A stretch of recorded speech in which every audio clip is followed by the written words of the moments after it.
আবার এই আমার তারই সুযোগ্য সন্তান তারেক রহমান যখন প্রাথমিক সদস্য পায় বিএনপিতে, তখন উনি ছুটে গিয়েছিলেন ঢাকায় ওই সোহরাওয়ার্দী সাহেব এবং আপনার ফজলুল হক সাহেব এদের মাজার জিয়ারাত করার পরেই চলে গিয়েছিলেন ওই শেখ মুজিবুর রহমানের সমাধি জিয়ারাত করতে, আপনারা দেখেছেন।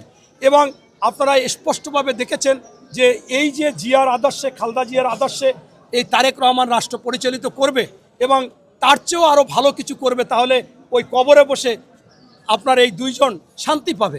সেইটা কি আপনারা দেখেছেন যে উনি যখনই বাংলাদেশে আসলো, আমরা কিন্তু অনেকে অনেক কিছু মনে করেছিলাম যে সংসদে দাঁড়িয়ে বলেছিল এই তারেক তোর সাহস থাকলে বাংলাদেশে আয়।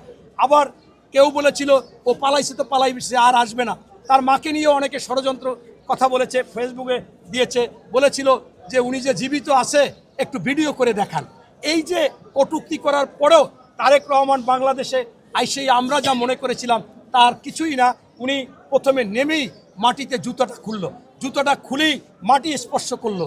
এ মনে হলো যে কি বলতে চাচ্ছে, এ আমার মাটি, এ আমার প্রেম, এ আমার ভালোবাসা।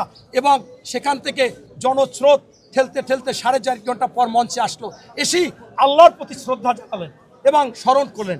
এর পরবর্তীতেই আপনার বাংলাদেশকে সালাম জানাইলেন।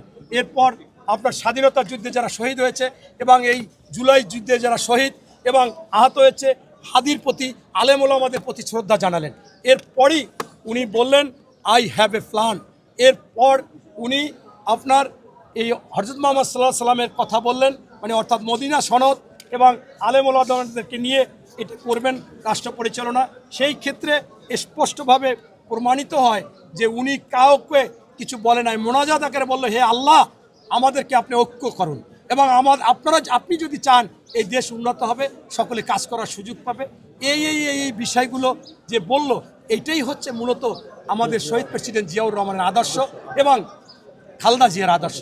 সেই আদর্শই ইনশাল্লাহ উনি রাষ্ট্র পরিচালনা করবেন ইনশাল্লাহ।